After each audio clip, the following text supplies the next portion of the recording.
নমস্কার বন্ধুরা, কেমন আছো তোমরা সবাই? আশা করি তোমরা সবাই খুব ভালো আছো। আমিও কিন্তু খুব ভালো আছি। তো তোমাদের সবাইকে সাথে নিয়ে চলে এলাম আবারও একটা নতুন ভিডিও নিয়ে। তো আমার চ্যানেল স্বপ্নের সংসার ব্লগে তোমাদের সবাইকে স্বাগত। তো চলো আজকের ভিডিওটা শুরু করা যাক। তো আজকের বারটি হচ্ছে মঙ্গলবার, আর এখন বাজে সকাল 8:15। তো এখন কিন্তু আমি টিফিন প্যাক করছি। দেখতেই পেলে প্রথমে তোমাদের দাদাভাই ব্রেকফাস্টটা প্যাক করে দিলাম। যেহেতু আজকে মঙ্গলবার, তাই কিন্তু আমাদের একেবারে নিরামিষ। তাই তোমাদের দাদাভাইয়ের ব্রেকফাস্টটা আজকে কিন্তু সকালে আমি দিয়েছি, মানে ছোলা মুগ আগের দিন থেকে ভিজিয়ে অঙ্কুরিত করে রেখেছিলাম, ওটার সঙ্গে একটু টমেটো আর শসা স্যালাড করে দিয়েছি। সাথে দিয়েছি 3টে খেজুর আর দিয়েছি একটা কলা। তো এই দিয়ে সকালের ব্রেকফাস্টটাও করবে। আর দুপুরে মানে লাঞ্চের রান্না বান্না করেছি হচ্ছে গিয়ে ঝিঙে আলু পোস্ত করেছি, আর করেছি হচ্ছে গিয়ে ডাল বড়া, আর সব কুমড়ো আর বেগুন দিয়ে একটা টক করেছি আমচুর দিয়ে। তো তোমাদের দাদাভাই কিন্তু এমনি নিরামিষ দিনে রাত্রে হলে ডাল দিয়ে খেয়ে নেবে, কিন্তু যেহেতু দুপুরে মানে খাবারটা নিয়ে যায় আর যখন খায় তখন কিন্তু খাবারটা একেবারে গরম থাকে না, তাই ডাল আরও দিলে কিন্তু অতটাও খেতে ভালো লাগে না। তাই আমি একটুখানি ওকে হচ্ছে গিয়ে টক বানিয়ে দিয়েছিলাম। আর মেদিনীপুরের দিকে লোকেরা কিন্তু একটু টক খেতে বেশি ভালোবাসে। তো যারা যারা মেদিনীপুর থেকে আমার ভিডিওটা দেখো তারা অবশ্যই কমেন্ট করে জানিও তোমরাও কি টক খেতে ভালোবাসো। আর এদিকে দেখো তোমাদের সঙ্গে কথা বলতে বলতে প্রথমেই ভাতটা আমি টিফিনে দিয়ে দিয়েছি, তারপরে সমস্ত তরকারিগুলোও কিন্তু টিফিনে দিয়ে দিচ্ছি। যেহেতু টকটা হচ্ছে গিয়ে দ্বিতীয় কৌটোটাতে দেবো, তাই এই ছোটো কৌটোটাতেই কিন্তু আমাকে ঝিঙে আলু পোস্তটা দিতে হচ্ছে। আর ওকে কিন্তু আমি দুপুরের লাঞ্চটা একটু বেশি করেই দিই, কারণ যেহেতু সবাই মিলে বসে এক জায়গায় খায়, তো ও তো একা খায় না, ও সবসময় সবাইকে দিয়ে খেতে বেশি ভালোবাসে। তো যেহেতু সবাইকে দিয়ে খায়, তাই তরকারি একটুখানি আমি ওকে বেশি করেই দিই, যাতে করে সবাইকে দিয়েও ও নিজে পেট ভর্তি করে খেতে পারে। তো দেখতেই পাচ্ছ আগের দিন রাত্রে কিন্তু আমি মসুরির ডাল ভিজিয়ে রেখেছিলাম, ওই ডালটাকে সকালে বেটে বড়া করে নিয়েছি, বড়া করে কিন্তু টকের ভেতরে দিয়ে দিয়েছে। তো এই ডালের বড়ার টকটা কিন্তু ভীষণ সুন্দর খেতে হয়, তোমরা অবশ্যই খেয়ে আমাকে জানিও। তো টকটাও কিন্তু এখন আমি দিয়ে নিয়েছি। এখন হচ্ছে গিয়ে টিফিন কৌটোগুলো বন্ধ করে তোমাদের দাদাভাই যে টিফিন নিয়ে যাওয়া ছোট্ট ব্যাগটা আছে ওটার ভিতরে হচ্ছে গিয়ে ঢুকিয়ে দেবো। তো তাহলে ওটার ভেতরে ও সমস্তটা নিয়ে চলে যেতে পারবে।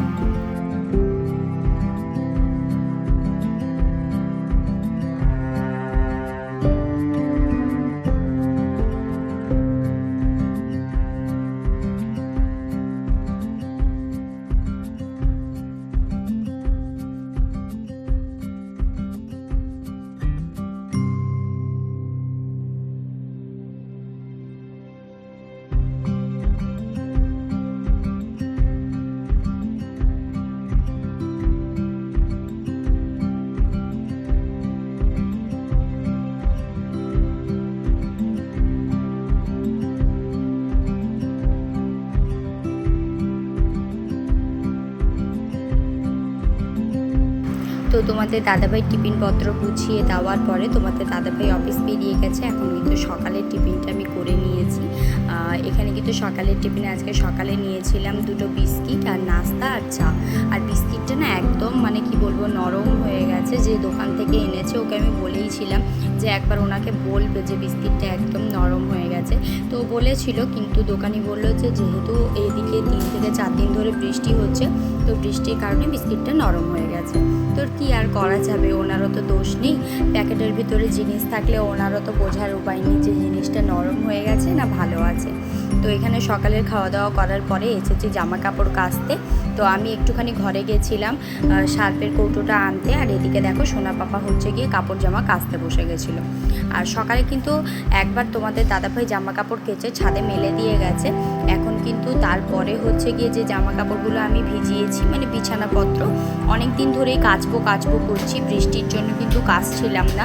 কারণ যদি না শোকায়, এই যে ভারী ভারী বেডশিট, তারপরে বালিশের কভার, তারপর হচ্ছে গিয়ে পাপোশগুলোও সকালে ধুয়ে দিয়েছি, তাই না শোকানোর ভয় কিন্তু কদিন ধরে কাচা হচ্ছিল না। আজকে দেখলাম বেশ সকাল থেকে ভালোই রোদ্দুর দিয়েছে, তাই কিন্তু সকালে আজকে সাহস করে সমস্তটুকু আমি কেচেই ফেলেছি। এখানে দেখতেই পাচ্ছ কি পরিমাণ কাপড় আমি কাচতে বসেছি। আর সকালবেলা কিন্তু তোমাদের দাদাভাই একবার হচ্ছে গিয়ে কাপড় কেচে দিয়ে গেছে। তো এখন যাব, আগে ওইগুলোকে তুলে নিয়ে আসবো, তারপর হচ্ছে গিয়ে এই এখনকার মানে ভেজা জামা কাপড়গুলো হচ্ছে গিয়ে শুকিয়ে দিয়ে আসবো। তো চলো জামা কাপড়গুলো আগে কেচে নিই।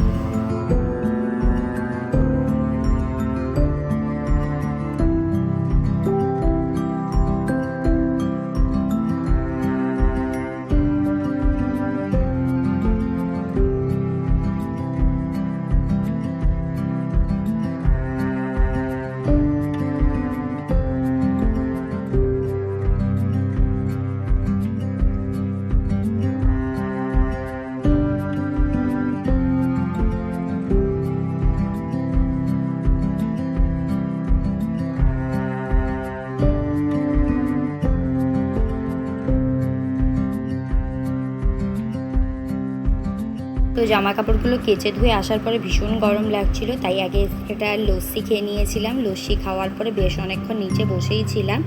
তারপরে হচ্ছে গিয়ে যে ঘর দোরগুলো মুছেছি, মোছার পরে হচ্ছে এখন ছাদে এসেছি।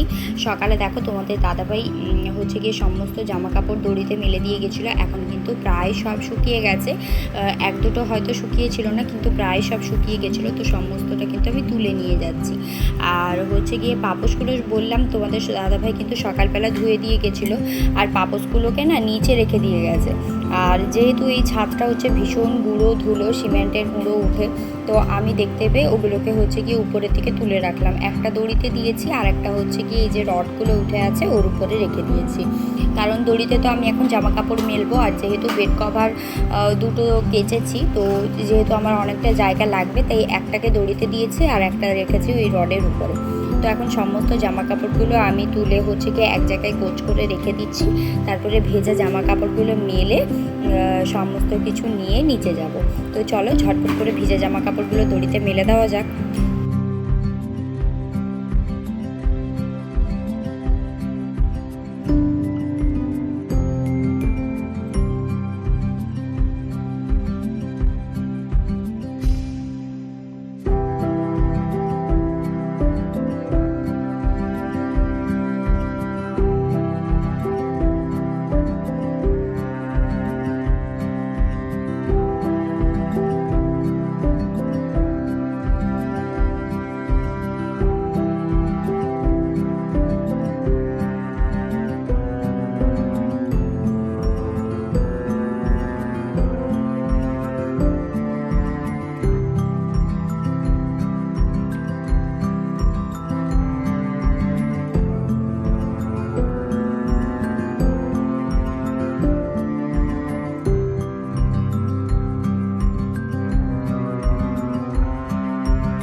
তো নিচে এসে চান করে কিন্তু আমি ঠাকুরকে পুজো দিয়ে নিয়েছিলাম। তারপরে কিন্তু খাওয়া দাওয়া করে ঘুমিয়ে পড়েছিলাম। বিকেলে ঘুম থেকে উঠে একটা কর্নেটো আইসক্রিম খেয়েছিলাম। তারপরে কিন্তু সন্ধ্যেবেলা তোমাদের দাদাভাই সমস্ত বাজার হাট করে নিয়ে এসেছিলো। এখানে নিয়ে এসেছিলো পেয়ারা, আপেল, তরমুজ। এখানে নিয়ে এসেছিলো আমার জন্য ম্যাগি, তোমাদের সোনা পাপার জন্য বারবানের ক্রিম বিস্কিট, আর সোনা পাপার জন্য পিওর কটনের দুটো ড্রেস এনেছিল, ভীষণই সুন্দর ড্রেসের কালারগুলো।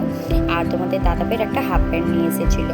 আর আমার জন্য কিছু নিয়ে আসেনি বলে আমাকে কিন্তু 200 টাকা দিয়েছিল যে আমার নিজের মনের মতো কিছু কিনে নেওয়ার জন্য। আর এখানে কিন্তু বেশ অনেকটা সবজি বাজারও করে নিয়ে এসেছিলো, যা যা ছিল না সমস্ত কিছুই কিন্তু নিয়ে এসেছিলো। তো আজকের ভিডিওটা এখানেই শেষ করছি। কেমন লাগলো অবশ্যই জানাবে। যদি ভালো লাগে একটা লাইক আর সাবস্ক্রাইব করে আমার পাশে থাকবে। দেখা হবে নতুন আরও একটা ভিডিও নিয়ে।